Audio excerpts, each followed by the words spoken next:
The Curtiss P-36C.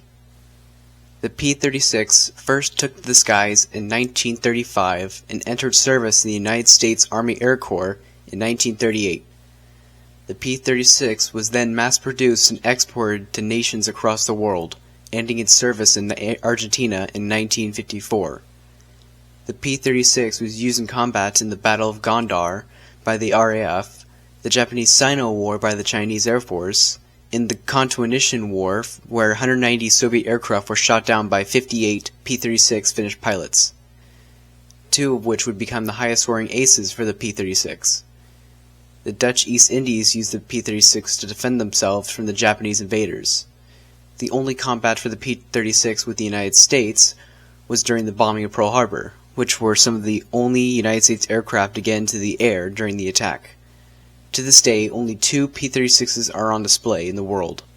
One is on display painted with the markings of Pearl Harbor pilot Phil Rasmussen at the National Museum of the United States Air Force in Dayton, Ohio.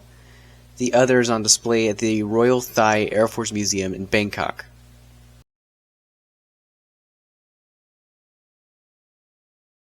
The P-36C was an upgrade to the P-36A, having one 12.7mm machine gun and three 7.62mm machine guns, with an ammo capacity of 200 rounds for the 12.7mm machine gun and 500 rounds for each 7.62mm machine gun, with a total of 1,500 rounds, and with a max speed of 525 km an hour.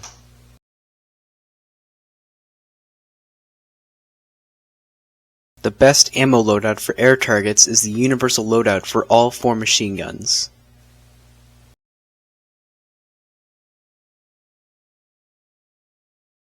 The best ammo loadout for ground targets is the ground targets loadout for the 12.7mm machine gun and the universal loadout for the 7.62mm machine guns. This can destroy lightly armored cars and SPEAs, and can even immobilize light tanks.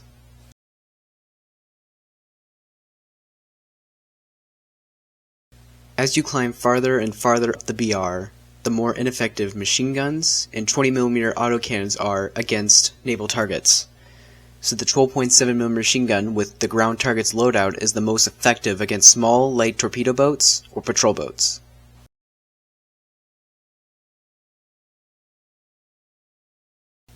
The P-36 was operated by the air forces of the Republic of China, Finland, France, the Indian Empire, the Netherlands, Portugal, the United Kingdom, South Africa, Argentina, and the United States.